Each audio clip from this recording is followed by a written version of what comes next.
All right, here we are for another session on the old tour of the Rich Life Projects. And today, one of my good friends, one of a legend of NRL Rugby League, Clint Newton. Welcome, my friend. Thanks for having me. Welcome to our town. Welcome to our town. It is beautiful down here, isn't it? Yes. Hey, no wonder you've escaped from Newcastle and come down to Avoca Beach. Yes. What's been happening in the life of Clint Newton? Oh, there's always plenty. I know there would be.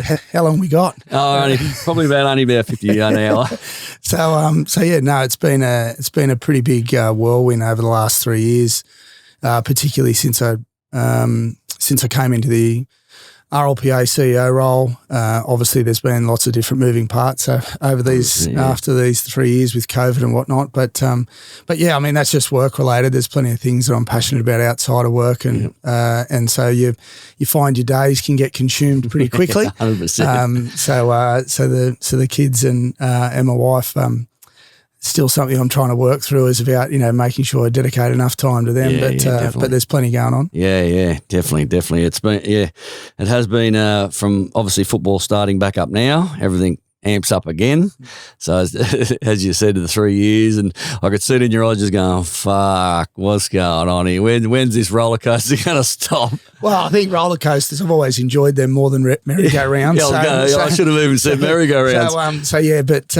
But no, it's been a fair journey for me personally and for the game, and I think for everyone that's been connected to it, just because of how unique the situation has been. And I think everyone globally has gone through different peaks and troughs through it.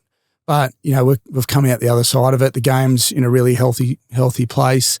People have had some bark taken off them, no doubt, over a period of time with all the negotiations and bits and pieces that are going on. But at the same time, I think the game's better for it. Yeah. We've still got some work to do with our agreement at the moment, but we're tracking in the right direction. Yeah.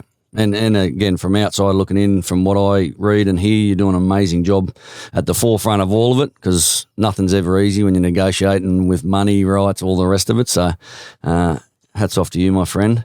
Let's go back into the early years, my friend. Born in Myrtle Beach. I didn't even know that. Yeah. I was thinking, where was Clint born? When you know someone for a while, and we've known each other for a few years, and then I sort of come across Myrtle Beach. What? Yes. Yeah, so Dad was based there. Obviously, he was playing on the different tours, Australasia, European, Africa, all through the parts of Africa, and then the US. So at that point, he was over there for the US Open, and where they were based was Myrtle Beach, South Carolina. And so it just happened to be that's where they were at that time. And that mum getting frisky, and then next minute, boom, here comes Clint. Well, exactly. So next thing, here I am. So yeah, it was probably a different birth to my sisters. I think she was in Sydney, and Dad was away on tour, I think, at the time. Yeah. But he was there for my birth, and I think he'd just been on the drink and came in and carried me around the hospital as if he'd just won the trophy, because I'd arrived being a boy. So yeah, he and then I don't think Mum saw him for a couple of days after that. But, now it's to wet the head. Now exactly. It's off with the mates. Yeah. So growing up, and as you say, with your father and people who are listening with, Jack Newton, one of the great of Aussie golf, being around the golf scene as a kid, because it was your life basically. You're around your dad all the time, and in America living. Did you, at that young age, love golf? Did you see it as like the sport that you could probably grow to do and love? Well, I loved sport. Yeah, that just really came from my father. Mum was never sports minded. She just became an avid fan of every sport that either my father participated in or me and my sister Christy played as young kids. So and she was the best supporter and best fan that anyone could have. Yeah. So golf was I was always around it from a young age, and started playing. Because Dad started his junior golf foundation in around 1986. 86, yeah, right. and just not long after he'd had his accident. But he was already doing things whilst he was a professional golfer and putting junior tournaments on. Yes. Because he was investing in kids very early because he saw the benefits of it, and he saw what Australian golf really wasn't doing for juniors and pathways. Yep. So that had already begun prior to his accident, and then obviously with his Junior Golf Foundation, me and my sister, was sort of, went straight into it. But we were never pressured to play golf. No. There was never any pressure from Dad to say, you have to play golf. It was just a natural progression for us because you knew what he'd done and you saw the values in which golf can provide. But given Dad was so sports minded, particularly as a youngster himself, and the way in which he was brought up, through the Hunter Valley and Cessnock and, playing, cricket and golf and tennis and rugby league and soccer. And, he just found his calling in golf when he was sort of in his early or sort of mid-teens, and then chose to pursue that. Wow. And the people who haven't seen any of the footage or Jack playing, like, we're going back in the Seve Ballesteros days, and Seve Ballesteros was one of the best golfers back in the day. And your father was up there at the top when playing the Masters, and obviously because I'm in love with golf like crazy at the moment, as you know. But just having that history of growing up around golf all the time, I think back to me, I would have loved that lifestyle growing up. And it's your sister's actually a pro golfer. Yeah. Is she on the circuit like as we speak, or is just? No, she turned pro after giving away the game for about half a dozen years. Yeah. When she just focused on a university and whatnot, and then she came back and turned pro quite late. And then had to finish with golf just through some condition that she had with her hands, and obviously then she became, a really strong and proud mother and, committed family woman. So I think that it was different for myself. I mean, Christy was around when Dad was playing professionally. Yep. When the accident happened, I was only just almost 3. Where did the accident happen? Obviously, it was he walked into. Was it what's the actual story? Because you hear walked in propeller. Where was he coming from? What was he doing? So well, obviously in '83 when it happened, he was just at a Sydney Swans game. He was there as a guest, and what Dad used to do when he was on tour. And when he'd come home, to Australia, he would often travel with a group of his mates because one of them, a guy called Ronnie Lake, was a pilot. Yes, and they used to fly, the twin engines, sort of 6 or 8 seaters, and they used to fly at those days from Belmont Airport to Sydney Airport, instead of driving because of the roads, would take too long. Yeah. So, and the same thing when he'd come home, or they'd fly up the coast, or he'd take his mates fishing, or that. So it was one of those occasions where he went down and he was a guest there for the Swans match, and there was same thing, group of them went to the game. Dad was there, and then a group of them left, to go to the airport. Dad stayed back with another mate of his, to talk about setting up a pro-am event, with the Swans. Then they both travelled out to the airport. And then at that point at Sydney Airport, you could drive onto the tarmac, where the private sort of planes were. Yeah. So they drove onto the tarmac. His mate got out of the car. Dad said, obviously, wait, tell him to wait. I'll be there. And then it was dark. So it was late, fairly late in the evening, and then so all of a sudden they got on the plane, and whatever was said on the plane, they then started taxiing off, and Dad saw it, and then obviously got out of the car, ran, and just not thinking at that point, ran towards the plane, waving his arm to stop, like I'm here, I need to get on. There yet. And just walked straight into the propeller, because on the back side of the propeller it was completely black. Yeah. Whereas obviously on the front, yes, it's white or silver.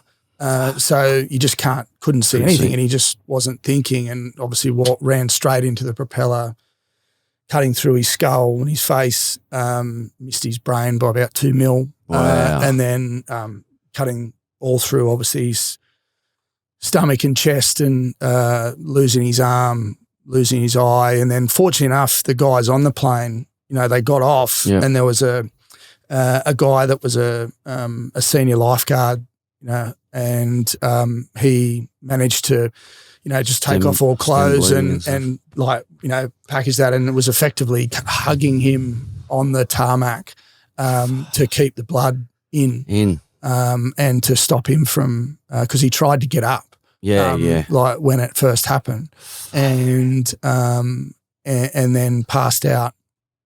And then fortunately enough that night, when Mum got the phone call, and again, 3-hour drive to Sydney at that point. Yes. They said, he's probably not going to make it because of the damage. And so people came and stayed at our place. Me and my sister were asleep, obviously, at the time. Yeah. She raced down to Sydney, and fortunately enough, at Prince of Wales Hospital, there just happened to be all their best surgeons on that night. Wow. We're talking Fred Hollows and those sort of guys, because he was obviously younger at that point. Yeah. And they was just like the A team of surgeons was on, and so fortunate enough they were able to save his life, and but that was just the beginning of some of his issues, where he got septicemia and they were going to turn his life support off and those types of things. And fortunate enough, Mum said no, and he ended up coming through, and then went to Mount Wilga to start his rehabilitation and come back. And it's been interesting, particularly since he passed, and some of the stories that people were telling, and some of the things Mum's gone and looked at, and some of his first times of trying to write again. With his left hand, because he had to start obviously everything again. With his left hand, and some of what he was writing, to her, and sort of telling, trying to write that his life's like his career's over, and those types of things. It was pretty brutal to read. But the amazing part was that his handwriting was exactly the same. With his right to his left, it was just uncanny. The similarities there, and obviously that was just part of his journey, and he became the man he was, and the father I needed him to be. So That's amazing from that accident, and still just got bigger and bigger and bigger in the golf, and as you said, starting golf with youth, and the Jack proudly shirt that I wore last November. Debuted last year, mate. Now I'm a part of the family, brother. Exactly, you can't get rid of me. Jack family, it's forever and growing. And my partner, Stu from the Commonwealth, won the B grade. Yes, exactly. So he won the watch, and when you win something, now you've got to come back again. You can't just win and piss off. You've got to come back. And because I was his partner and he won, that means I get my free entry. Yeah, exactly. He has to pay for you. 100%. Next. Well, he just sold the Commonwealth. Yes, so he's definitely paying healthy profit. But that's, and talking about the Jack, that's one of the things your father was so passionate about, and still running to this day. Obviously, you and Christy and your mother taking over that now full time, as you probably were in there full time anyway. But even for my first time last year in November, playing in that 2 days and just being around some of the biggest names in sport, amateurs, professionals, families, it was quite an experience from my point of view, going, this is one hell of an event. Not only just do you get there the first night, get settled in, you have drinks, dinner, you watch some plane going up and down, go, wow, spinning around. Finished off by fireworks. Yeah. Was amazing. Yes. It seemed like they went on for an hour. I must have been a little bit tipsy, but then after that, obviously your speeches, the 2 days of golf starts, the cocktail dinner, man, that was amazing. And it's the first time I've seen Stu from the Commonwealth with the comedian laugh for 45 minutes straight. Tahi was brilliant. Amazing, man. He had us in stitches for 45 minutes. Yeah. And when you get that ache in your guts? Yes. That's how it was for 45 minutes. But just to see the turn up, like Brian Lara, who's been a personal friend to your fathers and yourself, some of the rugby league greats, Kirk Gidley, just there's so many sportsmen there. That must have been, obviously it was a a different atmosphere because it was like, oh, Dad's passed. But as you said and I think when you said that and the footage was shown, I had tears in my eyes because I could just imagine the father-son sort of thing. But that now is such a great sort of legacy to then keep going now and build up. Is that going to still continue on each year?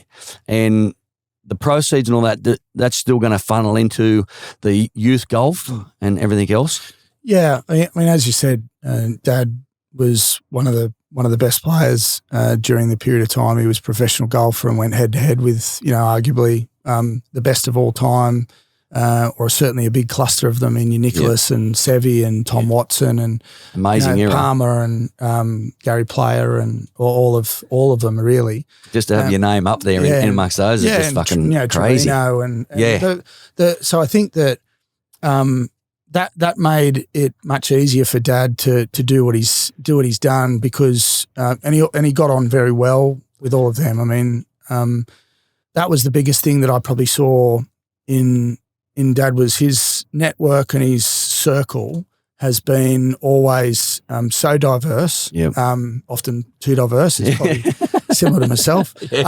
But it also is, I think, what made him so special and relatable and his ability to connect with people. So then, obviously, the Jack, or originally it was Jack Newton Celebrity Classic, that started in 1979, and he went as, again, they'd asked him to go and be a part of this Pro-Am, and he just finished a long tour, and Mum said, no, let's go. Well, at that point, obviously, I hadn't been born yet. Christy had only just been born. She was a few months old. And then they were like, I think there's something in this from there, and then they ended up, naming it after him, and it was he went and played. Obviously, after he played, he won it. When he was obviously a professional golfer, and then after his accident, he really invested in it heavily. And it stayed at Noosa Tewantin for a period of time, and then went to Twin Waters for a fair while, and Parisian Springs for a bit, and then obviously moved it to the Hunter Valley in Cyprus and at Crown Plaza, more recently. So again, I think starting with the golf but during his career, back then, a lot of sports people, would connect with each other. Before social media was a thing. It was even contemplated for. So whenever Dad was on tour or when he'd come home, he'd be around the cricketers, whether it's, your Rod Marsh and Jeff Thompson and Lilly and those sort of guys, or the rugby league circle. He was very close to Steve Rogers and Jack Gibson and a lot of those guys. And then same with tennis in Newcombe and Roach. And, Wow. So, what a circle to be around. Desi Renford and and then obviously he was connected with John Singleton and Bob Hawke. And so there was this big group of, sports people that it was across, many different areas that I think allowed Dad to build the event to what it was, because obviously when he's ringing and he's asking to come, most of the time people don't say no. 100%. So, and then, but it's just gone from strength to strength, and it's been such a big part of not just my dad's legacy, but Mum's, because ultimately without her, he wouldn't have done it. 100%. And she's been, phenomenal through that period of time, and to be able to raise, north of $7 million for junior golf and diabetes. Particularly with children's diabetes, is something pretty special, and it's certainly a responsibility that I'm happy to take on. And just on another thing to take on, add it in to the ever growing list of things. But I'm really proud of the event. It's great to be able to continue it on and ensure. I think storytelling is such a fundamental part of everything we do. So it's part of Dad's story, and so for me and our family and my sister and my wife, who and Ben, Christy's husband, it's kind of our responsibility to ensure his story continues on via the Jack. And then there's other parts that will obviously come. And Jack Newton Junior Golf was the first junior golf foundation to be established. It's still by far the strongest in Australian sport or Australian golf sport. And so we're going from strength to strength in that area. So again, it's been great. Yeah, an amazing event. I love it. All right, that's enough about you, Dad. Let's get back onto you. How did you even come into? You're born in America. You played a little bit of sport in America. When was the part where you started to go into rugby league? What was that change? Like, obviously, your father being golf, you would think, nah, he loves golf that much, he'll just carry on and play golf. Where was rugby league in all this? Yeah, well, it was nowhere outside of just being a fan. And Dad was a para supporter. Oh, was he? Up until '88 when the Knights came in, and then the moment the Knights came in, he put away his Parramatta gear and went and that's bought his home team now. Went into Newcastle and and became probably their number one supporter. In getting his Knights glass eye made and right. And whatnot. So when he'd go to games, he'd put that in and often freak people out. So he put the Parramatta Eels glass eye away, and that didn't get never got seen again. Worn again. Probably like the kids just got it now for the old marble probably flicking. Like the premierships. It was haven't seen them again. But yeah, it was. I was always very small as a kid. Yeah, and. So I was, I loved rugby league, and our family went to the very first Knights game, and we would make it a family tradition really on nearly every weekend, home and away. Yeah, really? We would pretty much go to every game. And so it's just deeply ingrained because when Dad does something, it's all 100%. In, right? And whether it's drinking or smoking or investing in juniors. So he just became so immersed in rugby league, and that sort of then like brought me through where I'd grow up and we'd have all three grades at our house, and have barbecues there. And despite Mum's concern when Dad came home and said all three grades are coming, and she couldn't have been more impressed, with them and how great they were and how respectful and how they went about things. And that again sort of became a family tradition where over the years more and more players would come through our house. So particularly players that were from out of town. Yep. Mum and Dad went out of their way to bring them to our house, make them feel welcome. Dinner, do it fairly consistently as a way of trying to bring them into the community. And Dad would sort of read them the riot act about if you play for the Knights, this is the sort of person you've got to be. That's gold. And so often that'd extend into the early hours of the morning, particularly depending on what sort of player it was, whether it was a BK or so it was so that was sort of where. So when I grew up, you were always around sport, and rugby league was so it was. We had Dad had this bone deep conviction to support his team and his town. So therefore, I always wanted to play rugby league, but I was too small. So he said that you can't play until you're in year 7 or year 8. Yeah, okay. And so I was playing soccer, and by the time that I'd finished playing soccer, I was playing a lot at school. Tackled down the back oval where the teachers couldn't see, or we'd all jump the fence and go behind in this other sort of grassed area, so the teachers couldn't see, and often they'd go, well, "Where's all the year 6 kids gone? Yeah, where are they gone? We're smashing each other over in the back." So it was.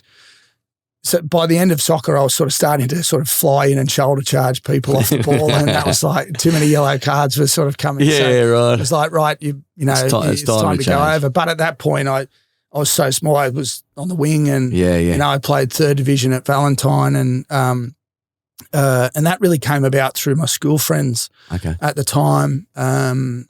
Anthony Quinn's our older brother, Michael Quinn. I was really close with him, and a number of other people saying, I'll come and play at Valentine. Yeah, they were a really hot side, back then. And so you'd go to the game, you'd go to training, and and whatnot, and be, your Luke Burt and Brett Finch and Josh Perry and Daniel Abraham and all these people were in the team, and I'd go off and play third division, and then eventually got a start in the firsts, and through actually Luke Burt's dad and brother and Dave and Matt, they kind of gave me one of my first chances in first division, and they used to spend a lot of time with me, particularly Matt, after training, and I had a very strong, incredibly strong work ethic around sort of wanting to improve all the time, and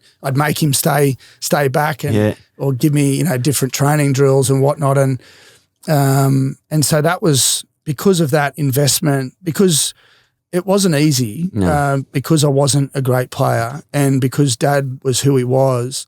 I still remember to this day the amount of people that would stop me, at Valentine training at times and say, "You're no good at this. You're really? not, why are you playing this? Wow. Why don't you go and play golf like your dad? Like your dad, because you won't make it."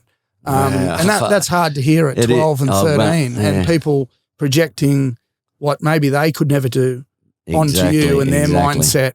And you don't realise it until sort of later in life that actually helps shape some of the best parts of you and some of the worst. Because you were very much in that way of going, well, I'm going to show you. That's right. I'm going to determine and I'm going to prove it to you and prove myself right. But also it wasn't about, at that point I was never thinking, I'll hang in there and you'll play first grade. It was hang in there and keep improving because I love playing. It had a simple love for the game. But their view was projecting, well, why would you do it if you're not good at it? If you're not going to try, if you're not going to make first grade. Well, I'm doing it because I love it. I love being around my friends. I love the collision. I love what it was. I loved the fact that I was starting from such a long way back. And you could just, so then it became like this really deep desire to sort of say, right, well, I'm showing signs of improvement. There are a couple of people that are investing in me. So therefore you then have this responsibility to give something back to them and not give up. 100%. And so therefore you just started from there, and then the stronger the work ethic, the more people tend to invest in you. And so that just sort of came about through that. And I'd often go to trials and try and make the Mariners or make the Knights or whatever. And I always remember getting we'd have a group of the guys around that would often get picked in the rep teams and whatnot, and I'd ride up the top of my driveway and get the letter out of the mailbox, and at that point there was no emails. So you'd open the letter, and you knew after repeated letters, you knew the words that you wanted to see. Like when you'd open it up, and if it started with "thank you," you're not getting picked. So if it started with "congratulations," then you're in. So I got repeated thank yous. Right. And so again, there was that part of it was. Understanding rejection at a very early age, and how you want to approach rejection. And so for me, it was very much about, well, okay, they've told me I haven't made it. It doesn't, and you go through different waves of emotion, right? At a young age, you're not thinking like this, but I think back now about how I went about it, but also how my mum and dad used to approach it. That it was not like, oh, what are you doing this for? And just give it away. Because they don't know what they're missing out on, and that sort of victim type behaviour, and they don't know what they're talking about. It was never that. It was always, right, okay, what do we need to do what else can we do to get better? And so I just reach out to the people that had picked the team and the coach or the trainer and say, just can you give me some programs and I'll come back next year. Just give me some weights programs, give me some agility programs, tell me what I need to get better at. And that was Dad's, mum and Dad's way of going about it was go and ask them why. Don't be afraid to ask why. And if they're any good, they'll be honest with you and they'll give you what you need. It's not about getting selection. It's about usually, and I would suggest, coaches, they're looking for how do you respond, to that, and that will actually then carry more favour. True. When it comes down to when you turn up again next year. That's and right. you're a bit better. That's right. Or you've shown growth. Yeah. They'll go, well, they've obviously gone away and done what we've asked them to do. We might just give this guy a shot. And so that's really how it came about. And I got, put in the Hunter Academy team with a couple of really good mates of mine. Obviously, Kurt Gidley. That's where I first started. Oh, did you? Becoming friends with Kurt Gidley, because we both got put in the Hunter Academy team. Yeah. Together. And I just started driving at that point. I was like 17, and so just shy of 17, and we'd pick him up after he'd finished at the Butchers because he'd left school in year 10. And we'd go to Hexham, train there, and then because I got picked in this national, I got best player in the Hunter Academy team, and then that put me straight into this national team. And on that weekend that we went away with that national team, the Knights trials were on, and so just by coincidence they were on, and they said, well, you need to go to that Hunter Academy thing. What we'll do is we'll put you in the summer squad, so don't worry about trialling. And it's just that sliding doors moment, because I reckon if I had have trialled, I would have missed out. I just reckon that trials are very fickle and prickly, and different people pushing their own agendas, and Dad's getting involved, and whereas Dad would never get involved. Like, he would be in the car watching the game or in the back stand, and stay out of all that, because he knew that if he was seen, like, people, he never wanted anyone to think that he influenced something. And it's strange because you think someone from outside looking in think, oh, Clint's had an amazing career, but how it all started, Dad was, Jack Newton, so of course he got the doors open for him. But when you tell that story, obviously it wasn't like that. No. Nothing like it. And because I got put in the summer squad, I'd never known Steve Burriston at that time, who was the coach at Jersey Flegg. He went on to be the CEO for a period of time at the Knights. Oh, really? But I was told by a couple of the selectors that you're just here to make up the numbers. You're just here because you didn't trial and you're in the Hunter Academy. This is what some of the selectors were telling. I'm saying, like, fuck it, more barrage of negativity and so I'm thinking, what are you talking about? Like, and so deep down I was just going, fuck, I'll show you. 100%. Like, I'm not here to make up the numbers, and I want to train harder than anyone. And we got absolutely flogged on the first day, and I'd put on a bit of weight, because I was so small. Leading into the Jersey Flegg, when I was at school, I often get shit put on me all the time. Mum had packed my lunch. And I was fortunate enough to have a mum that was just as committed to seeing me go forward as I was, probably even more so. And so I'd have my recess and my lunch and my after snacks, and then I'd have I'd have an alarm on where I'd eat every 2 hours. You're starting to pack the weight on at an early age. This is at 16 really? 17. Wow. And so I'd get up and ride my bike to the gym at 5 a.m. and do work in Dallas Rose Kelly, who now owns all the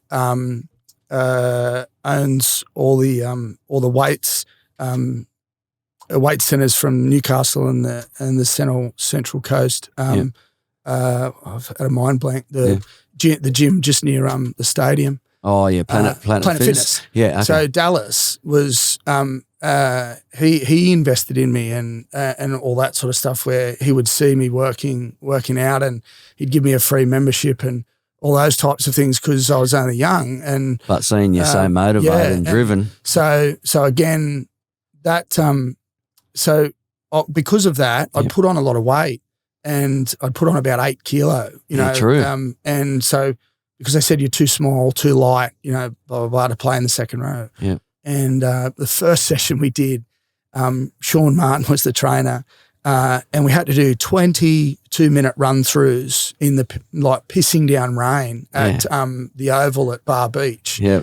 And we'd have to run for 2 minutes, and he would literally run from one side of the oval to the other, and you'd be going on his heart rate when he recovered. Yeah, really? Got to 140, but he wasn't doing the 2 minutes. No. So the moment he would see he'd check his heart rate, bang, off we go again. Oh man, wow. Well, by sort of like the 12th and 14th one, like my groins were gone. I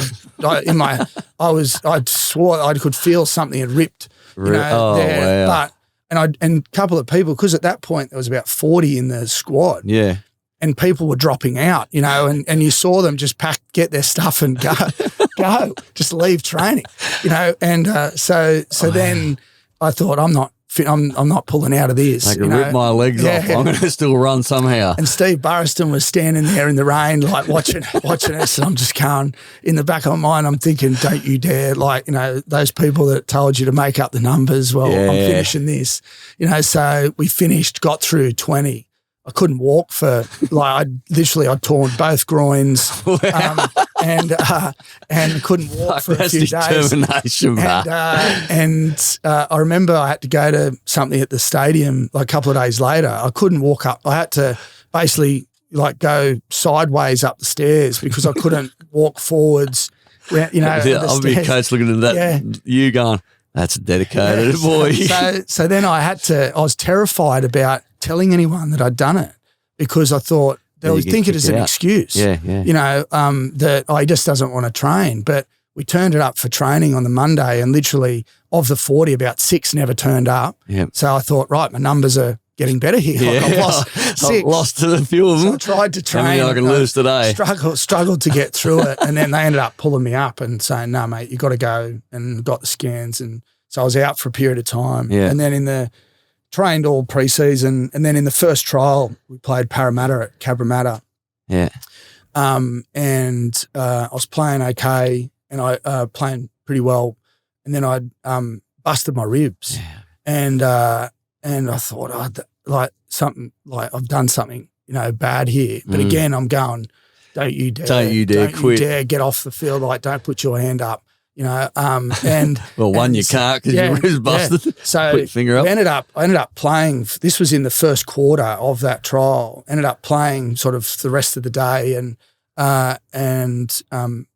found out the next, when I come off the field and you're getting your injuries assessed, and they've gone, but I reckon you've fractured a rib, and so I ended up going to getting it done, and I had 2 fractures in my rib. Oh wow! And so the coach at the time, Steve Burriston's going, and I said, I need to play next week against Manly. Otherwise I'm not going to get picked. I've only played 1 trial, and Steve was like, no mate, you don't need to play any more trials. I'll be picking you. Don't worry about that. Because that was the way it was. And then I just couldn't believe it. I'd made the 24, and I went in to play Manly at Brookvale in my first Jersey Flegg game, came off the bench, scored 2 tries, and then started the rest of the year, and that was kind of it. We got beat by Canterbury in the grand final when they had a gun team with Ryan O'Hara and, Matty Utai and but it just shows you, when people listening to this and even young ones who are coming up from rugby league, and as you would know these days, league and working or having a work ethic like you had, some do not have that these days. Some do get the old door goes, in you go, you're a big name, da-da-da-da. But just for the ones who are the Clint Newton, fuck, how am I going to make this squad? They won't pick me. Everyone else telling, mate, you're not going to be in this. So fucking go and play golf. Just the mindset of even the 16, 17, 18-year-old, even when they're listening to this, there's your point. There's the story of not waiting till someone else does it for you, but you go out, put your whole life into your passion. And you can see even from that story, nothing was going to deter you from making those sides.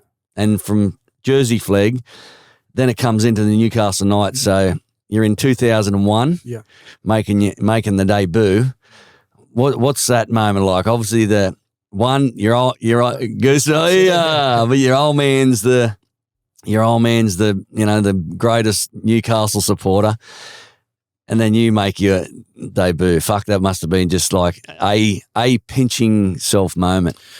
Yeah, I think that the other part that was that again was probably deeply connected to my behaviour. It was pretty hard to come home and tell Dad it's all too hard. Yeah. I didn't actually get to that point. That's probably a great point. So yeah, it was because I'd never heard him complain about anything. Like I'd see him struggling to put his belt on. Yeah, you know, one hand. I get that back one that we all miss, even with two. Yeah. You know, and so I'd say, Dad, do you want some help? No, I don't need to. You know, right. Like, you know, and so I. Because of that also, I think that was sort of deeply embedded in your mindset 100%. where you just don't see that type of behaviour. There is no this fail. is all too hard and, Yep. you know, I can't do this. And again, so, and that was the same for Mum as well. Like if you get a knockback, she had a tough life. When she was brought up, like her father went away to World War II and she was there with all the London bombings and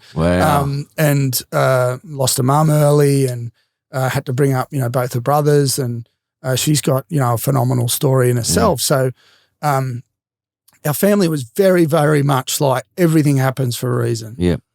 So again, it would have been very easy for both Mum and Dad to go the other way with with Dad's accident. Yes. But seeing again my father never make an excuse of why he couldn't play cricket with me in the backyard or why he couldn't, you know, go to the beach and body surf and catch, like, you know, and do all that. I think I was worried early on that if Dad was going to be able to swim, would he just swim around in circles? You know, but can he go straight? Can he go straight? He might have to flip each side as he swims. So yeah, but he did, and so I think all of that was then part of the whole journey. So then to actually make my debut quite quickly, where I went from playing a year young in Jersey Flegg at 17 to literally 2 years later at 18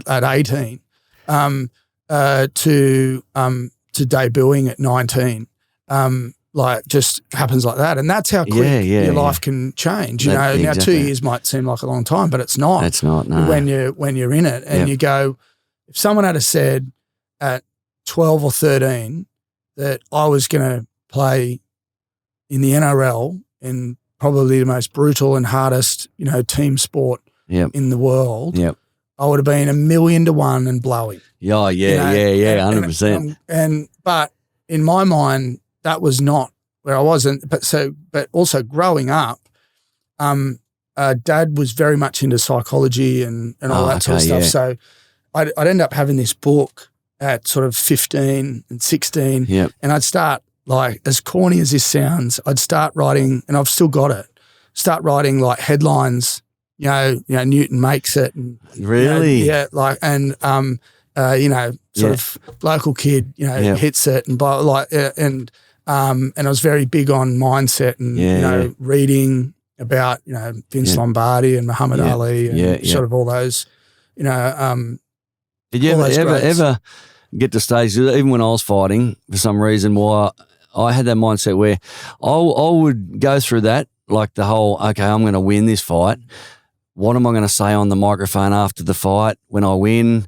How am I going to, you know, say thank you to the fans, the people who pay the money?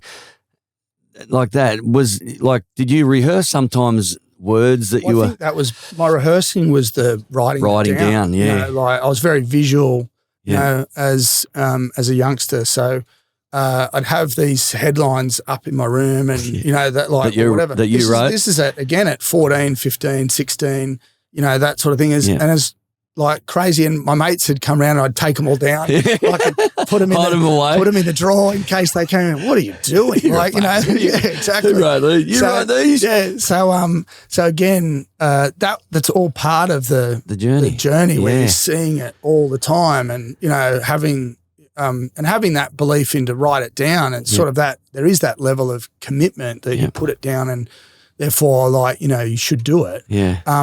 And so when it got to that stage where you're now sitting there on the sideline where I'd come off the bench to play the Warriors, which only came about through Ben Donaldson. He got hit in the throat the week before and he didn't get clear. He got ruled out on the Thursday. Yeah. And I'd just come from nowhere. At that point, I'd only played a couple of reserve grade games. Yeah, true. And it was that quick, of coming through. And I got called on the Friday, Thursday night to say, come to training tomorrow on the Friday. Wow. And because we're playing the Warriors on the Saturday night. So it was like happened so quickly. Didn't have really a great time to think. I was just like, bullshit. And probably sometimes that's better. Yeah. When you don't sit there and dwell on at things. times I can overthink and don't we all? So again, which again is a positive and a negative in many aspects. It's definitely a double-edged sword there. Yeah. Because you've got to be able to think and think deeply to be able to write the things down and do the things that I didn't, but it's to a point, right? One of your, a strength overused can be your best, your biggest weakness. Yeah, definitely. So then to sit there on the bench and be looking around the ground and the old hill and knowing where my mum and dad and my sister and family were sitting where they sat in the same spot since '88. Really? Wow. Season ticket holders. And to then go on the field and get your interchange number and go on. It would have been a proud moment. With the greats. Yeah. And with BK and with Joey and with Matt Gidley and with Bedsy. And again, I still never forget, Joey and how he helped me so much. And Matty, Matty Johns earlier on in my career where Joey was a horrible one-on-one coach. Because he just didn't have that way of thinking. I think he was battling himself, wasn't he, most of the time? So he wasn't, he would absolutely be all in and invest in you. Yes. And was very, very hard. Matty was more strategic and analytical and process driven. Okay. So he had a different way of tutoring and mentoring me about different things and game structure and that sort of stuff. And that was at sort of 16, 17, 18, again. Which again, more people invest in you. Yes. More responsibility to deliver. Take you back. More, reason to drive you forward. Yeah. So then to take the field with those guys was really a dream, genuinely, like a dream come true. 100%. And because I think all the people that had invested in me, that was, I'm hoping was just a special moment for them too, because it's a demonstration of you played a part from your we've all achieved from my mates that invested in me at training at Valentine that didn't push me away because I was no good, and to your Dave and Matt Burts and to your Dallas Rose Kellys and your Tony Butterfield, who played a really key role in my development, to my mum and dad, to all these people, to Joseph at the nutrition shop in the Hunter Street Mall there. When I'd go to him at 15, I'd known him since I was 14, 15. I still am mates with him today. Still helps me with, that's a journey, isn't it? Helps me with different things, where he's seen this kid come in at 13, 14 like that. Yeah. Just wanted to help him to do it. Put some weight on. And that was the thing. Guide you. And I had some critics even about, how have you put the weight on? And you must have taken something. You must have done. And I think psychologically, the other good thing was, it was like, well, I'm glad you're saying that. Yeah. Because that means that you have to think that way for me to demonstrate that I can only beat you because I've cheated. That's right. That's right. Yeah. And so good psychologically, point. I'm going, good. Yeah. Think that because that only makes me stronger. Yeah, 100%. Because of the fact that you go, I haven't touched anything. Yeah. And you're thinking I have, so I must be doing something right. So that was the other part. That was all that was as well. Where and that's at 17, 18 where people are saying that, but it was the 2 hours of eating. Yeah. It was the getting up at 5 o'clock. They don't see any of that. No. So the commitment, the dedication and all that. So you've achieved your debut, and as you said, every part of the persons who's been in your team, that's their achievement. On the other hand, all the naysayers said you never fucking make it. You just give them the old, if they were in the crowd, you would have loved the spot where they were, wouldn't you? And just go, you know what? I'm waving in you now. Yeah. Well, it's amazing when you see those people, which you did, you cross paths with them, and it's like that's just been airbrushed out of history. 100%. You know, like, it's like, they're your mate, best friends always now. believed in I you. knew you could I'd make always it. believe in you, and I'd always, you know. And you're like, back in the mind going, don't fucking lie to me. And then I think the older I got, the more direct I became. I was like, no, you didn't. No, you didn't. Like, that's not what happened. That's not the way I remember it. Yeah. So, but then, you know, that's life, again, they played their role. Yes. Thank you. That's motivation. So, yeah. Yeah, it's the double-edged sword, as you say. So you got Newcastle Knights, your hometown, you're loving it because obviously Dad, the biggest supporter. 2001 to 2007. There was an incident, right? I think a year or two, where you got suspended for. I think it was an elbow to Ashton Sims. Yep. Who was he playing for? Dragons. Okay, so elbow. Where was that? Was it careless? Was it meant for? What was all in that? Because I know you got. I think it was about 12 weeks you got. Yeah. Which was that a part a little bit of a changing period? Yeah, it was. It was really difficult because I'd missed the 01 grand final by a week or two because I'd broken my scapula. Oh, that's right, yes. And so I was in, like Hagues had said, this is the team we're running with, and I went down like the week before the finals, and that was shattering for me. On the plus side, Daniel Abraham took my spot. Yeah.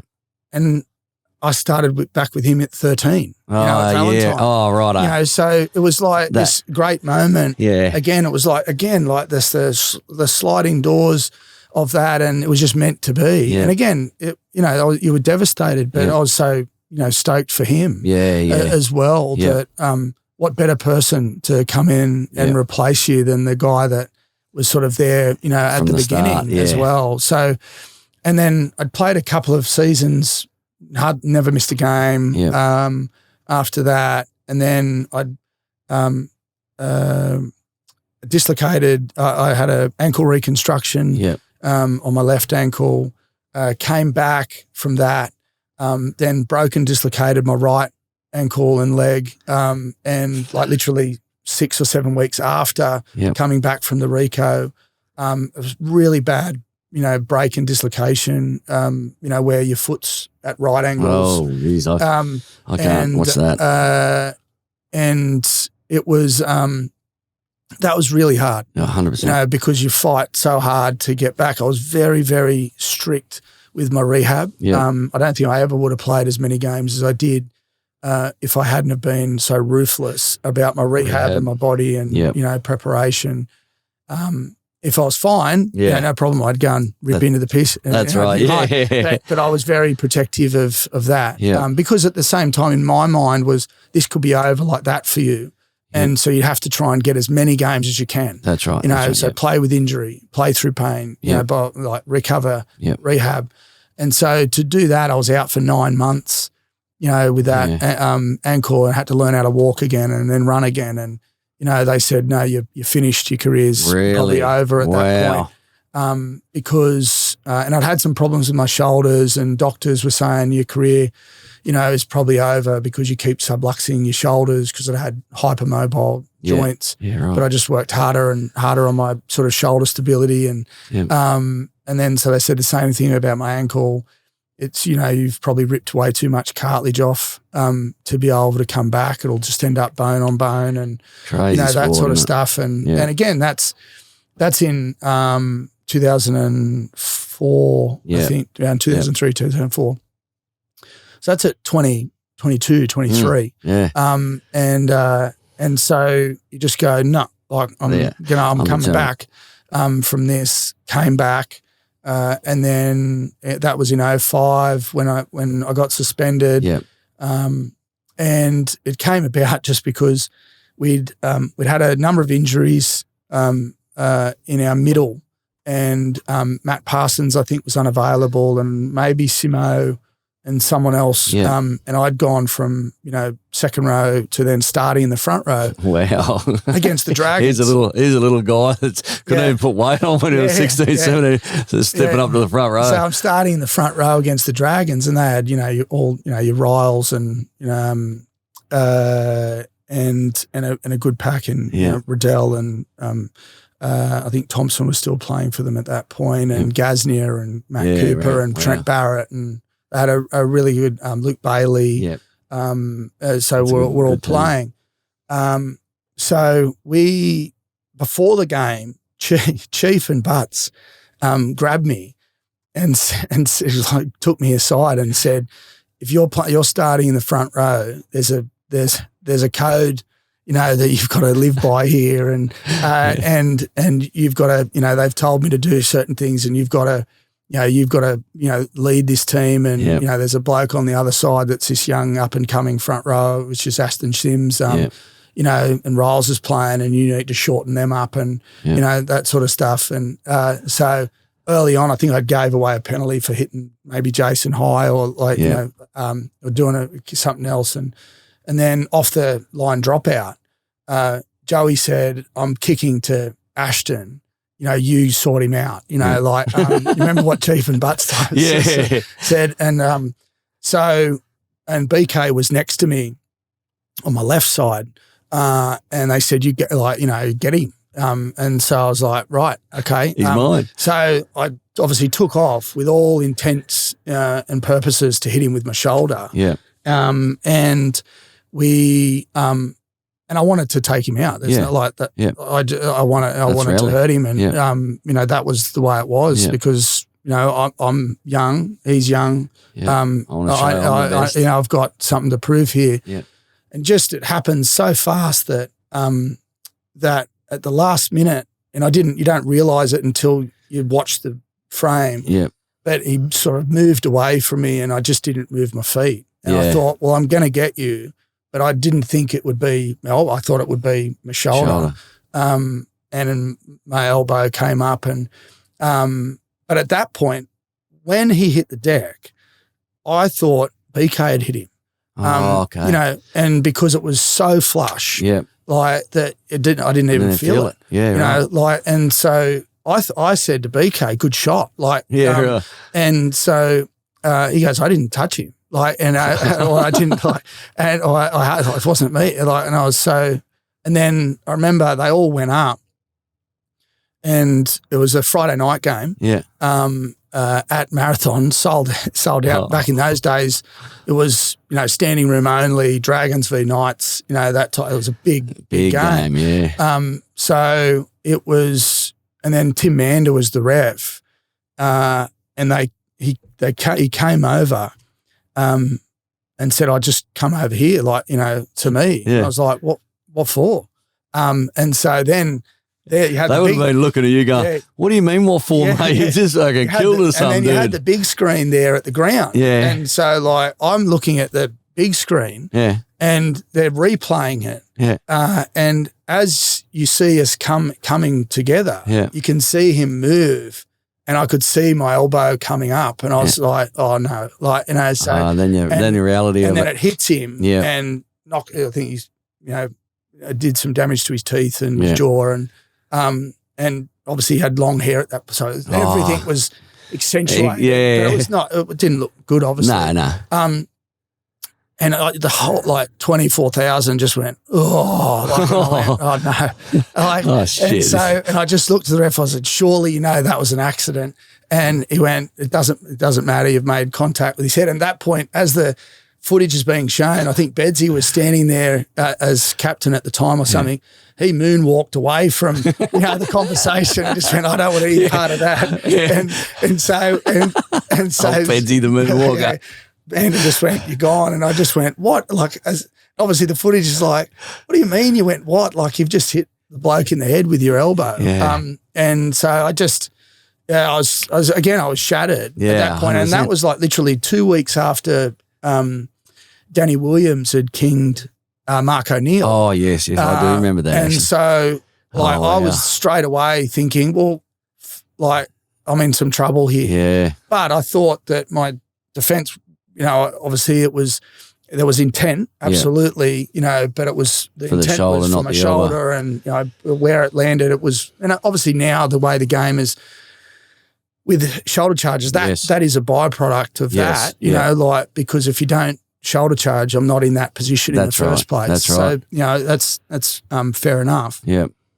And then I just got to the judiciary. I'd been hammered all weekend in the press, so much so that actually coaches were coming out, like Wayne Bennett. I think even Ricky Stewart at the time, or something, like there was a couple of coaches that were like, that's not in him, or that's the way it is, and so it started swinging back some of the other way to your favour because they knew your character, and it wasn't a B intent sort of thing. I'd copped a serve from Darryl Broman and saying that's the worst hit since his one, and Les Boyd, and when Les got him, and Dad never forgot that either. But and I think he chipped Darryl at one point when he saw him at a speaking. Yeah, did he? So wrong arm. This one. So he so again, and then went to the judiciary, and we thought we presented a good case, and then they come out and they say, well, it's 1,600 points. And at that point I was like, what does that even mean? Yeah. And then they said, but because of your good record, we're going to reduce it to 1,200 points. And I was like, what? And they went, what is that? And there was like, that's 12 weeks. I was like, what? Fuck, imagine what 1,600 points was. So, what was that? Like, it would have been 16 a year? weeks. Yeah, it would have been gone for pretty much. So the 1,000 per week. Right. So 100 per week. So 12 weeks gone. It was the second last game of the season. Yeah. I'd missed one game for the Dogs, and I was shattered 100%. Because it was like you knew what was coming. Was the fact that one, you'd let the team down, then you got the whole entire preseason to get through, and then you got another 11. To work through. Because you got to carry it all over. Yeah. So and that was then, and so I went through into a pretty dark place. I was going to say, what was the mindset in the bloody and Michael Hagan caught it in the preseason where I was getting quite aggressive and at training, and I was getting angry and frustrated, because of it, and mentally I was fried. Yeah, really. And I probably sort of went off the rails a little bit, during that period of time where I think it was just the byproduct of the few years, that had gone. You missed the grand final, you get through that, that's okay. Then ankle reco, then breaking dislocation, then some other things that were going on, and then that, and it's just like, look, again, that was my fault. But it doesn't mean to say it doesn't hurt. No, and definitely. So because that's what you love to do. So when that's pulled away from you, and I thought at that point it was unfair, but it is what it is. Yep. It's life. And so he made me go and see a psych. It was actually the first time I'd ever gone to a psychologist. Yeah. And I actually saw him the other day because he was a retired police officer and and whatnot that dealt with a lot of trauma and whatnot for the police force. Great guy, and Hagues put me to him. And that was my first experience of a psychologist, which then made me want to learn more about that space. But I had some time away from training. And the worst thing that possibly happened was the club then went through that 13 losing streak. That's right. So I was out for the first 11 rounds, of that. And I was watching the carnage that was going on. And at that point, I think Joey was out for a period of time, and Simpson and Bedsy and a couple of other people. But that was even worse, so it was like death by 1,000 cuts, where you're missing that, and you can watch it, and people are sort of bagging you on the street. And you're thinking, fuck, this is my fault. My fault. Yeah. Not that I would have massively changed, the whole, all the games, but it's the fact you're not there contributing. That's right. In the trenches with your teammates. And whether you're losing or not is not the point. The point was I wanted to be there and be a part of that. So we were in it together. I felt like I'd let them down. And and I came back and we played one game, we got beat again, so it was like 12 or 13 in a row. Yeah, right. Wow. And then we played Penrith at Penrith, and we broke our duck. I'd scored in the game. We'd done a lot of work on their left edge with Dave Fairley. Saw some weak spots there, and late in the game we were down, I think by 2 or 4 or something, or by 2, I think. Yeah. Preston Campbell was on the short side, and Luke Quigley was hooker. And he looked at me and I looked at him and I went, yep, just give me. And Joey was screaming, boss. And when the boss man says we're going this way. I overcalled Joey. And so I said, no, he would have been filthy. I said, no, but super, quick. So he went there and came back and I hit it and went over and scored. Yeah. Again, new goosebumps. New goosebumps. So get over and score. At the death, win the game because there's literally only a minute or 2 to go.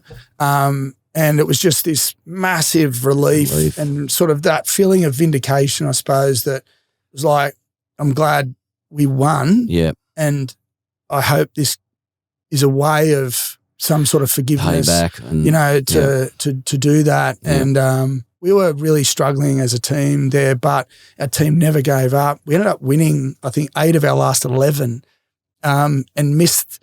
We were the highest ranking spoon, I think, ever in the game's history. Oh, really? Because the comp was so close. I think we ended up at like 18 points. Oh, really? The spoon. Now, for the spoon. That is unheard of. Yeah, or 16 points or something along those lines. And so now you can win 3 teams that get the spoon. It's like, they're winning 2 or 3, 4 games. That's right. So it was just. Wow, that's bizarre. So, but it was Joey talks about it a lot, that it was a really, was a great year. Yep. The result was secondary. Yep. It was the behaviour. And the team and we then ended up 4th the year before. So, the year after. Yep. So it was, it was a struggle, but it was important for the club to go through, particularly the players. And how was the time? Obviously, when you get to that stage, you're in with the Knights, you're growing with those crew, and 2007 comes around, and mid-year you're off to Melbourne. Not only you're in Newcastle where you've got the wooden spoon or whatever, mid-year you go to Melbourne and you're in the grand final with another side. Was that a bit of a shock to the system in regards, or your mindset was like, okay, well, I've left that home. Now I'm going to perform for this home. What's the mindset there? Because everything was Newcastle for you. Yeah. I never saw it coming. No. So obviously we'd had the spoon in 2005. We came 4th the year later. After, yep. And got knocked out of the finals, I think, by the Broncos. In 2006, they went on to win their comp. Yeah. In 2006. So in 2007, Hagues had gone probably unfairly in my view, and went to Para. Yep.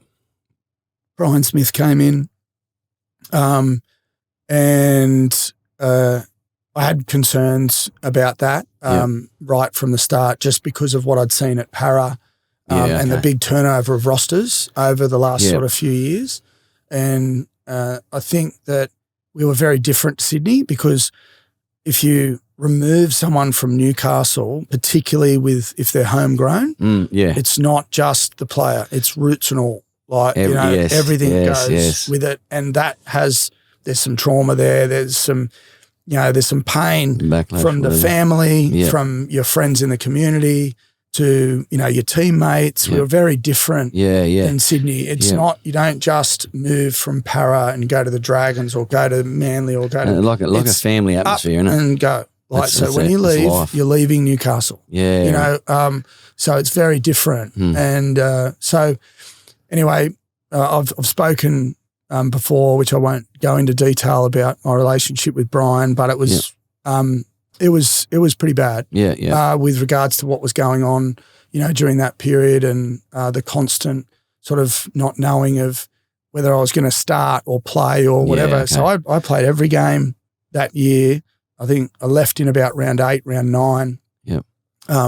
nearly every single week I was getting told that you're either not playing or you're not starting, and because I wasn't good enough or whatever. Yeah. And every week I'd play. Every week I'd start or play. Every week. And often I'd get told the day of the game or the day before the game, and it was just a nightmare. And that wasn't just me. That was other players as well.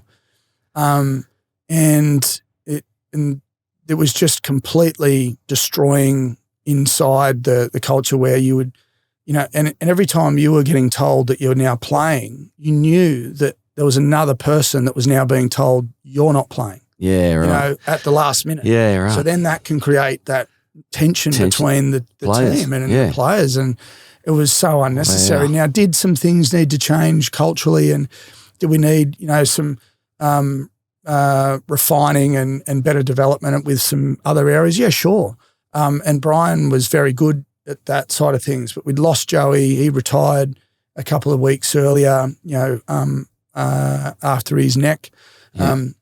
His last game was, I think, against Canberra. Yeah. And then he hurt his neck in at training.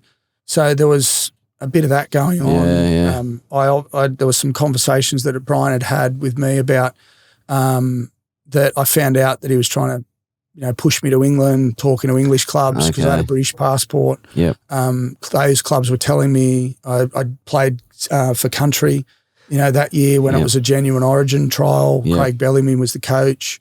And I'd said to him that I was having some trouble like there. And he said, well, doesn't look like it's affecting your game. And I said, well, yeah, but that's just, I'm just putting the mask on, I was going to say. Whilst I'm playing, it's different, outside of that. Yeah. And I really hated it. I hated playing. Yeah. I just hated everything about that was going on. I had a lot of anger about that. And I was managing that,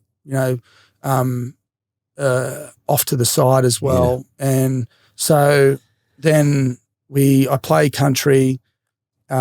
We play on a Thursday night. We're playing the Dogs on Sunday. I come back really confident because I'd played well, all that. And I get told on the Friday that you're not playing on the Sunday, which I fronted him about and said, what? Like, what are you talking about? Like, I've just played city country. I played well. I feel good. No, you're not up to it. Only special players do that and whatever, and you're not up to it. And I was like, no, I disagree. This is the ethos of our, of our club. Our rep players always back up and that sort of thing. And he goes, oh, well, you're not one of them, and blah blah blah. And so he said, I don't expect you to like it, but you'll accept it, and that's why I'm the coach and you're a player. And I was like, well, I just completely disagree with this. And he said, I'll let you know tomorrow about whether you're going to come on the bus. Like, this is now Saturday, so then the bus leaves at 2:00. I don't know. It's like 1:30, and I don't know whether I'm even getting the bus. I'm thinking this bloke's going to try and make me late, to then get me sacked or blah, blah, blah, and whatever. And we'd had our run-ins and, during that period of time. And then he rang and said, you're not playing.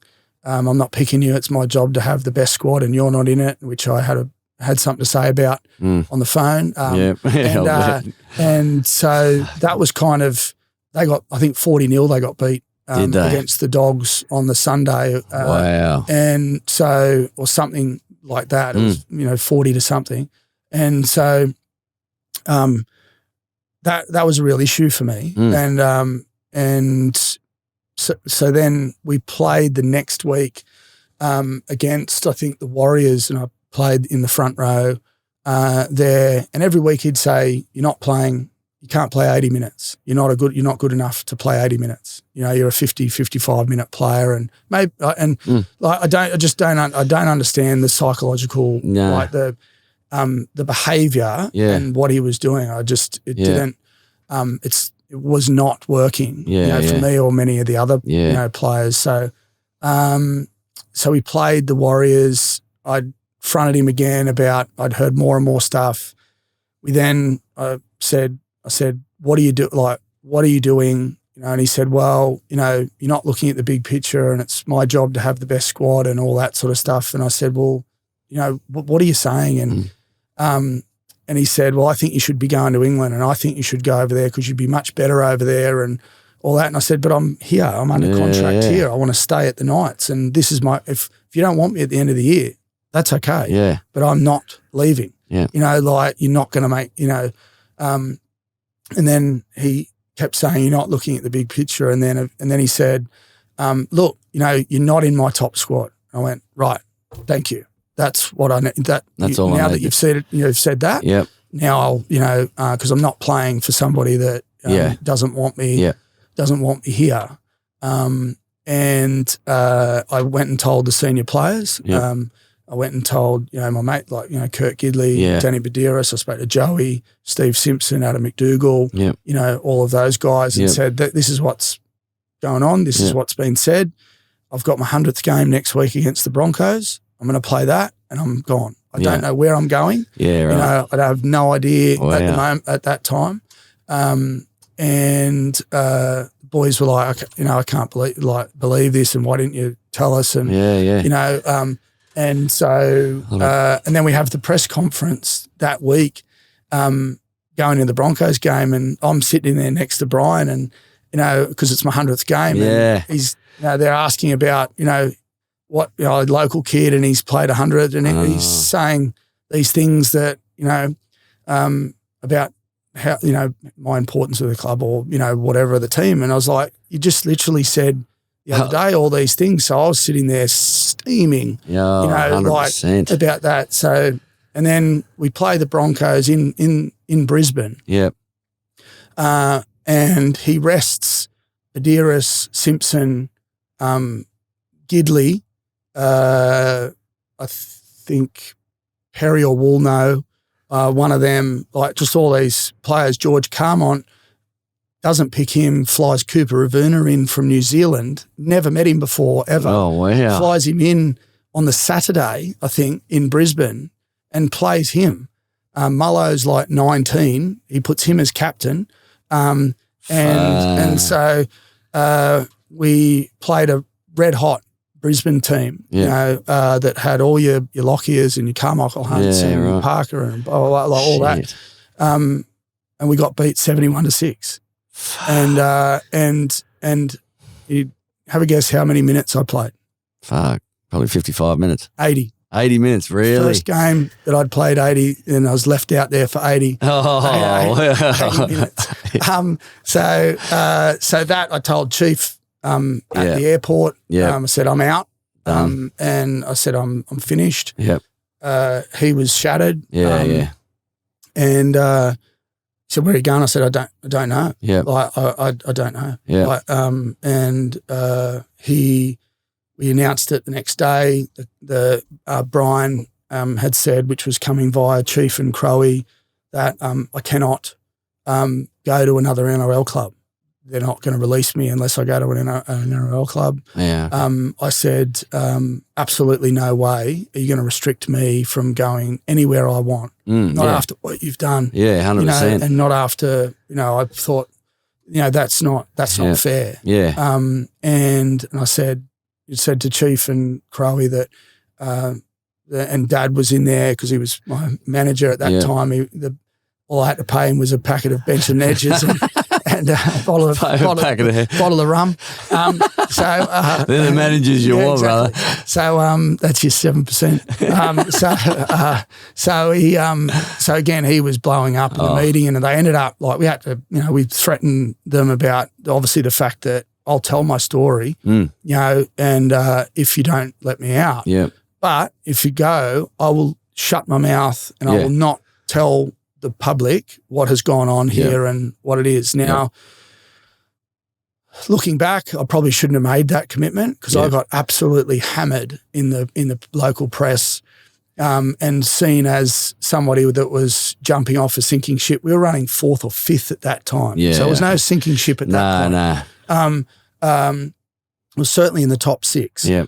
And I got hammered, like that you've left after 71-6 and all that sort of stuff. And but they didn't know what was going on. But also I'd told players, you know, the leading players a couple of weeks before So that was really, really hard for me and my family to go through when you know what's gone on and you're being positioned a certain way. Yeah. On the Monday night, I'm at the Kent with Joey and Bedsy and Gids and whatnot, and you're plenty of schooners deep, and then I get a phone call from Belly. Yeah. And I thought it was bullshit. And at the time, and he's going, no, like I've seen what's going on today. And I think Desi or Graham Murray had reached out as well. Yeah. I can't remember exactly. And Muzz was a really good man, and I'd known him from the Mariners days. Oh, yeah, okay. And so he said, and that's when he'd said to me that I don't know what we can pay you. Yeah. I don't know, like we'll have to work that out. Yeah. I ended up getting about 20 grand, to really? go. Like that was it. That was it. Wow. To play those 16 games or 20 or 30 or something along those lines, and lived with Peter O'Sullivan. I said I just need somewhere to stay. And that sort of stuff. And I was on. I'd given away in my night still. There was no settlement. I didn't want any money. None, zero. Wow. So there was I didn't want any money. So that probably cost, over 100,000+, to because I just didn't, it wasn't about the money. Again. So he said, the only reason, he said, I want you here, but it's not my team. And the reason why you are coming is because when I asked our leadership group, which was Mick Crocker, Cooper Cronk, Matt King, Cam Smith, I think Jeremy Smith, Matt Geyer, when I said, do you want this guy at your club? Yeah. They were running first at the time. Yeah. Do you want this guy at your club? And they said yes. That is the only reason why you are I'm able to bring you here. So straight away, you're going, wow, this is the culture that I'm going to after what I've just sort of gone through. Yeah. And the feeling of then, again, you're going back to those sort of childhood behaviours of these people believe in me. Yes. They're prepared to invest in me. Now I'm going to give back. Yes. And so they said, right, well, I thought you'd say that. We've booked you on the 6:55 or something like that on the Wednesday morning. Luckily, it wasn't Tuesday morning. Yeah. And so flew down on the Wednesday and played 2 weeks later, walked in, incredible club, great culture, and they automatically made you feel right at home where Brian Waldron at the time got all the staff together, had this cake in the and rattled off all my, my summary of my life and where I'd come from and what I'd sort of achieved and blah, blah, blah, and he's one of us now, and sort of made this really big speech. And I'm just sort of going, what is happening here? I've never had this before. And so we went away, played the Warriors, my first game away without any of the Origin players. Yep. And they had, I think we had about 8 out.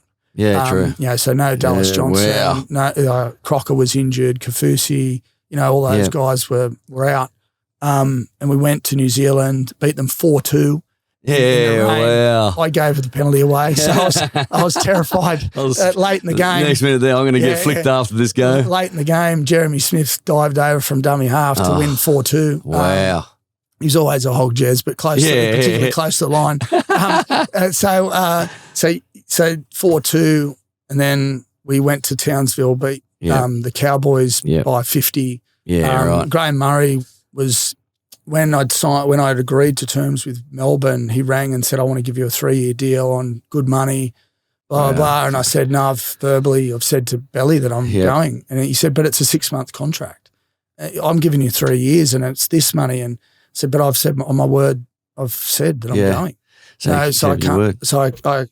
I'm not. And he said, but have you signed anything? I said, no. And he said, no, fair enough, Clint. I respect that, and I wish you all the best, and blah blah blah. So that was it. So then that led to obviously winning the comp in 07. Yeah, and there's a bit of the bittersweet. You win the comp, then they strip you of the the thing for over the salary cap. Wasn't from my 20 grand. No, I was going to say, well, you definitely didn't have to feel guilty about that one at all. And then you're going through, after the Melbourne Storm year, 2008, then you've gone to the English. You spent 2008, 2009, 10, 11. Yes. Years were great over in England. Did you enjoy the England? I loved it. Yeah. It was probably arguably the best 4 collective years I've had of my career, really, and my life, yeah. Where I went over, didn't know anyone, didn't know anyone in the team. Start fresh. Starting again. And the reason why I went to England was I'd made a commitment to Belly in about July, August, when he said, we're not probably going to be able to like give you anything, but we're just not sure yet. Yeah, because we're going to, like Jez Smith was thinking about going to the Dragons, and it's going to be late in the piece when we're able to decide. Yeah. So I said, that's okay, mate. Like, I can tell you right now, after what you guys have done to me here, now you've made me feel I will not be playing against you next year. Wow. So, and I think Wayne Bennett called and said that he'd want me to go to the Broncos, and I've said to Belly that I won't play against him. Yeah. And again, it was probably, one of those sort of calls that you can't take back sometimes. Even though I bet you Craig would have let it slide. In my head, it was like, I can't go back on that now. No. And so all I did was start looking at England after Melbourne had said that they couldn't sign me. So then I went to obviously Hull KR, incredible club, rich in history, but had been in the second division for a long time. They'd managed to stay up. Yep. In the year before, after being down there for 20 odd years. Yeah. And then obviously went there and, had an incredible time, had some really good success with the team that we had. Yep. Because we weren't, we didn't have a star-studded lineup. No. But we did really well, and I was really proud of where we did, and the community was fantastic, and the people of East Hull, even West Hull, as much as they hated me, it was all part of it. And met my wife now, and obviously you've got 3 amazing kids. So it's sort of it's just one of those things. Yeah. So looking back at the whole Brian Smith era, it comes back to the point of that sort of family ethos of everything happens for a reason. Yes, it's just at the time it was so raw. Yeah, and I didn't know. I bet. Well, but now you sort of go, well, if that didn't happen. Then you don't go to Melbourne, don't go to England. You don't, end up where I am now, and doing what we're doing. Yeah. And you have a great time over in England. You come back for 2 years or 1 year at Penrith? 2 years at Penrith. And then 2014, you come back to the Knights. What's going through the mindset there? Because obviously the coach was different. Yeah. So that's why you come back. But was this setting up, this is like you're finishing your time and you want to finish it where you started? Yes. Okay. So and from looking, when I was watching those moments of your career as well, I thought this is sort of like a bittersweet where he's done, he was embedded in Newcastle, had all that drama, has gone around the world and back again, and he gets to finish with a dream thing. And I think I watched that match where you had the farewell retirement and the crowd, from what I remember, even I get goosebumps now, but the crowd just adored you, adored your family, and it was an unbelievable send-off in regards to that. What was that thought coming back to Newcastle and you knowing that you'll probably be finishing off there? Yeah, well, I mean, when Gus took me to Penrith, it was very much about they were looking to transform the club, and I'd love to take the credit for the last couple of years, but probably can't take too much. But maybe we helped start on that trajectory. I was going to say under Ivan. So Ivan was new coach. Gus comes over, says we need to whole change our internal, like our culture, our systems, how we're going about things. And I said, right, okay, that's something I'm happy to be a part of. Yeah. I saw some connection with Newcastle, like I did to Hull KR, to then Penrith, very working class community, great fan base, but hadn't enjoyed success for a period of time. That was a tough couple of years, for a number of different reasons. But the club started to head in obviously the right direction. Gus was very honest with me about saying I need you here for 2 years, and then it probably won't be anything longer than that because what they were doing with their junior nursery and what they were trying to then do, which is what they're sort of seeing the fruits of that labour now, or over the last few years. So I always respected that. Despite some tough conversations when Penrith weren't going so well in the first few rounds, but we got through that, and I really enjoyed my time under Ivan. Dave Fairley was there as well, who I'd had a relationship with when he'd played at the Knights, and then was assistant coach to Hagan. So there was the connection there. I thought going back to Penrith was good because me and my wife could go somewhere that, that neither of us knew. No, fresh starting. There's plenty of fresh starts. So then to go back to Newcastle, and Wayne had asked, had said, did I want to come back? And Tinkler had asked a couple of years earlier to come back, but I'd had a contract, at KR. Luckily for KR and the chairman, Neil Hudgell, they let me go a year early to go back. And it was really about setting my life up for post rugby league, and also our my relationship with Carly about going back to England, going to Australia and see how that went. But to go to Newcastle, I went there on I think about 70 grand, 75,000. Yeah, right. So you look at in reverse. I know. I think I was nearly on. I was probably on not far off my first ever NRL contract. Really? I think it was 40 grand, my first ever NRL contract. So, but I think again it was about setting myself up financially. I'd had some really good advisors and people financially that were able to allow me to make those decisions that were not money focused. Yes. That was really about closing out my career and seeing, again, sort of somewhat like Penrith, but going to Newcastle and knowing that I'm probably going to play State Cup there, but play an important role on, and bringing through the State Cup players. Yes, the juniors. Playing under Wayne was, obviously a real big driver as well. But to do that over that sort of couple of years, again, I'd ruptured my bicep that year as well, and I thought, well, this is it. And that my career's over. Yeah. I haven't even played a game at Newcastle. Really? That was in 14. And the specialist said, no, you're out for 5 months. And it was like, fuck, no, I'm not doing that. No. What else can we do? Yeah. Like what else can we do that's not illegal? I'm not sitting, I need to get in there. Yeah, I'm not sitting out 5 months, because my career's over. Yeah, yeah. So they said, oh, well, you're crazy and you don't know. And I said, well, he said, this is a 5-month injury. I said, it doesn't have to be. No. What are we doing? The determination and mindset. So we ended up going to Melbourne to get a surgeon there to do it. And what he did was he drills through the bone, and then pulls the bicep through and wraps it around rather than stitching the bicep down back onto the bone. Yeah.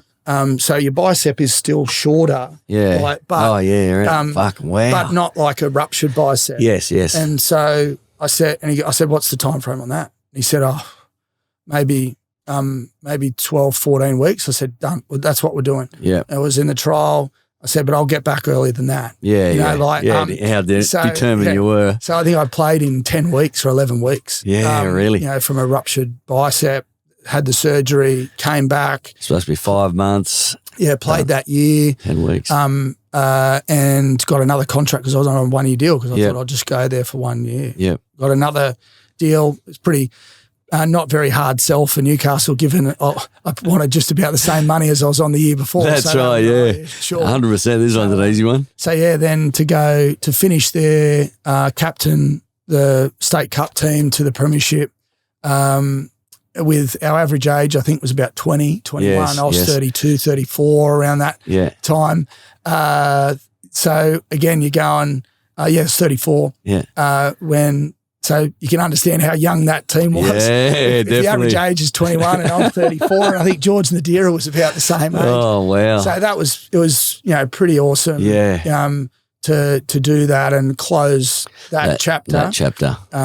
Before you're going on. Yeah. So over the whole career, 273 games and a lot of ups and downs, but to me, the moral of the story, especially from your life in regards to anyone listening, especially young kids who think they can just do things overnight and get, again, as I said before, when you're getting told you can't do that, you're not good enough to that, but just have the mentality of going, I'm going to prove you wrong because I know how good I am, is one of the most important mindsets that I see you had and still have in regards to what you do in life, because I know you personally. I know with the Jack Newton, the job that you do now with the rugby league sort of union, it's an amazing thing and a career that you've had.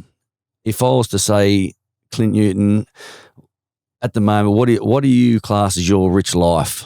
What brings you, as I say, you've achieved so much, personal, business, whatever, but what really makes your life rich? Oh, I think it's pretty easy. The best thing for me is that time with my family. That's probably what I'm struggling with at the moment. And passion projects, Yep. And the Rugby League Players Association has given me an opportunity, and I've taken it on as a real responsibility to move the association forward, which I started, really I was a board member in 2003, at 22, and then became general president in about 2012, 13. So it's been 10 years of this second part of my time with the RLPA. Yeah, right.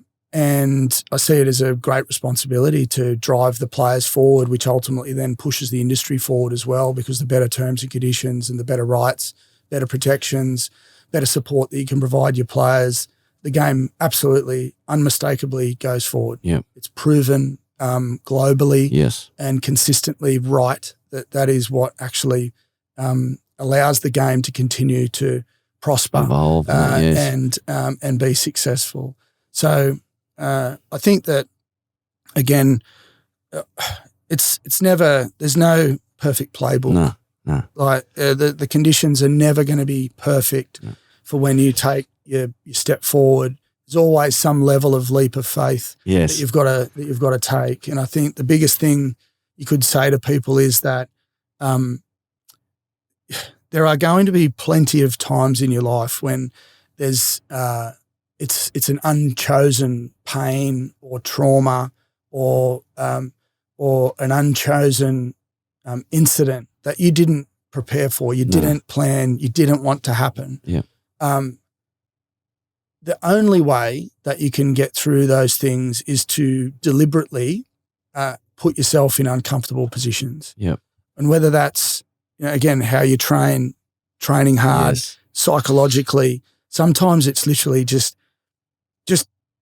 swinging your legs out of bed and just putting your feet on the floor and choosing to put your shoes on and put, and go and go and take on the day. And that's a struggle. Yes, for a lot of people. And for me. Yeah. There's there is a daily mental conversation that you have with yourself, which I don't always win. No. And I think it's unrealistic if you think you're going to win every day. Every single day.